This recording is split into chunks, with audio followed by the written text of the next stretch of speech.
নমস্কার। আজকের ছোট গল্প সুকুমার রায়ের ডিটেকটিভ। জলধরের মামা পুলিশের চাকরি করেন আর তার পিসেমশাই লেখেন ডিটেকটিভ উপন্যাস।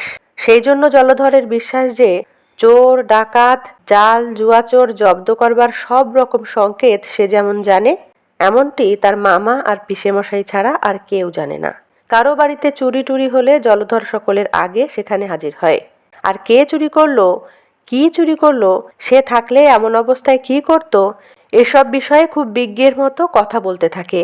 যোগেশ বাবুর বাড়িতে যখন বাসন চুরি হলো, তখন জলধর তাদের বললে, আপনারা একটুও সাবধান হতে জানেন না, চুরি তো হবেই। দেখুন তো, ভাড়ার ঘরের পাশে অন্ধকার গলি, তার উপর জানলার গরাদ নেই। একটু শেয়ানা লোক হলে এখান থেকে বাসন নিয়ে পালাতে কতক্ষণ। আমাদের বাড়িতে ওসব হবার জো নেই। আমি রামদিনকে বলে রেখেছি, জানলার গায়ে এমনভাবে বাসনগুলো ঠেকিয়ে রাখবে যে জানালা খুলতে গেলেই বাসনপত্র সব ঝনঝন করে মাটিতে পড়বে। চোর জব্দ করতে হলে এসব কায়দা জানতে হয়। সে সময়ে আমরা সকলেই জলধরের বুদ্ধির খুব প্রশংসা করেছিলাম, কিন্তু পরের দিন যখন শুনলাম সেই রাত্রে জলধরের বাড়িতে মস্ত চুরি হয়ে গেছে, তখন মনে হলো আগের দিন অতটা প্রশংসা করা উচিত হয়নি।